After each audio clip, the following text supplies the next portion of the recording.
بسم اللہ الرحمن الرحیم۔ السلام علیکم۔ روزانہ واقعات سننے کے لیے ہمارے چینل بشر اسٹوڈیو کو سبسکرائب کریں۔ یہ واقعہ پاکستان کے آزاد ہونے کے کچھ سال بعد کا واقعہ ہے۔ یہ واقعہ ضلع بکھر کے ایک گاؤں میں پیش آیا۔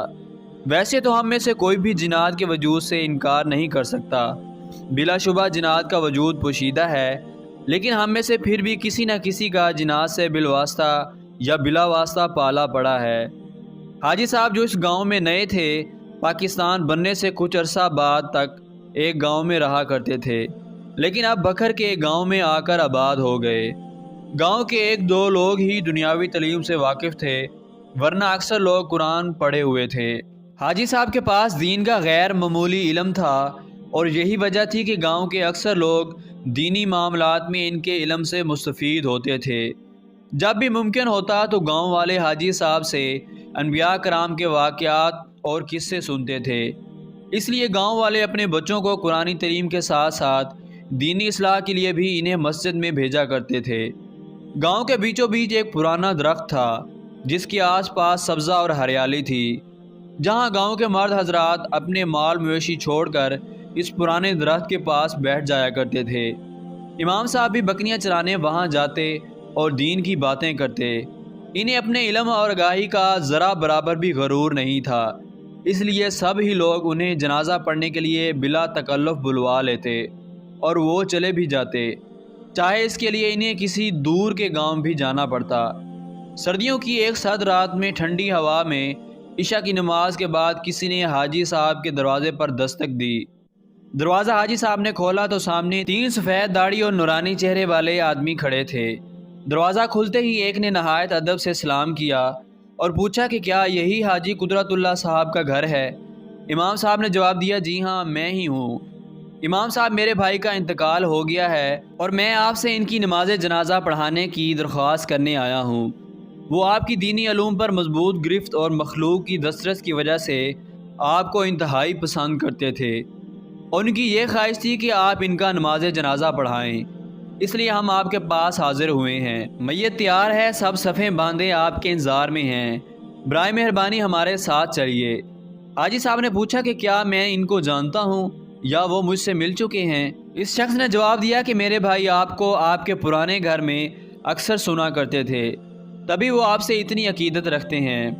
حاجی صاحب یہ بات سن کر اور ان کی حرکات و سکنات دیکھ کر کچھ عجیب و غریب غیر معمولی محسوس کر رہے تھے۔ وہ شخص بنا پلکے جھپکائے حاجی صاحب کو دیکھ کر ان سے گفتگو کر رہا تھا، اور باقی دو خاموش کھڑے ہو کر انہیں دیکھ رہے تھے۔ حاجی صاحب کے لیے رات کا جنازہ کوئی نئی بات نہیں تھی، اس لیے انہوں نے ان آدمیوں سے کہا کہ آپ رکیں، میں اپنا لباس تبدیل کر کے آتا ہوں۔ حاجی صاحب کے لوٹنے پر وہ حاجی صاحب کے آگے آگے چلنے لگے اور چلتے چلتے گاؤں کی حدود سے باہر نکل آئے۔ ان کی حیرت انگیز رفتار کے ساتھ حاجی صاحب کو ان کے ساتھ چلنے میں کافی دشواری ہو رہی تھی۔ گاؤں سے کافی دور ایک سنسان گھاٹی کی طرف جاتے ہوئے حاجی صاحب کو گھبراہٹ ہونے لگی، اور انہوں نے ان تینوں کو مخاطب کرتے ہوئے کہا، شاید آپ اس گاؤں کے راستے سے واقف نہیں ہیں، مجھے بتائیں کہ کہاں جانا ہے، شاید میں آپ کی کچھ مدد کر سکوں، کیونکہ اس راستے پر تو صرف ایک سنسان گھاٹی ہے۔ پہلے والا اچانک بولا کہ اے آدم زاد، ڈرو نہیں، ہم بالکل صحیح سمت جا رہے ہیں۔ اس کی بات سن کر حاجی صاحب ڈر گئے۔ حاجی صاحب ذہن میں کڑیاں ملانے لگے کہ آدم زاد کہنے کا مطلب کیا تھا، وہ میرے پرانے گھر سے مجھے کیسے جانتا تھا؟ ابھی حاجی صاحب یہ سوچ ہی رہے تھے کہ پہلے شخص پلٹا اور کہنے لگا کہ دیکھیے، میرے بھائی کی خواہش تھی تو ہم آپ کو یہاں لے کر آئے ہیں، ہم مسلمان جنات ہیں اور آپ کو کوئی نقصان نہیں پہنچائیں گے۔ حاجی صاحب نے حواسوں کو قابو میں کیا اور گھاٹی کی طرف چل دیے۔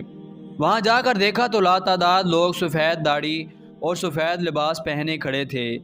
ان کے قد بہت لمبے تھے۔ حاجی صاحب نے جنازے کی امامت کروائی۔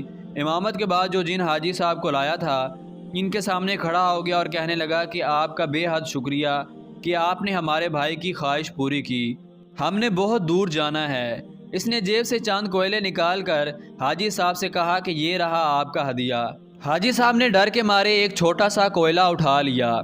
وہ کہنے لگا، اب آپ جا سکتے ہیں۔ حاجی صاحب چلے ہی تھے کہ انہیں اپنے پیچھے سے خدا حافظ کی آواز آئی۔ حاجی صاحب نے پلٹ کر دیکھا تو سب جا چکے تھے۔ حاجی صاحب پسینے سے شرابور ہوئے اور بے ہوش ہو گئے۔ ہوش آیا تو گھر میں تھے۔ ان کی اہلیہ نے بتایا کہ آپ گھر کے دروازے پر بے ہوش ہوئے تھے۔ حاجی صاحب کو کوئلے کا خیال آیا، انہوں نے وہ نکالا تو وہ ہیرا تھا۔ وہ کبھی بھی اس واقعہ کو بھلا نہیں پائے۔ روزانہ ایسی ویڈیوز دیکھنے کے لیے ہمارے چینل بشر اسٹوڈیو کو سبسکرائب کریں۔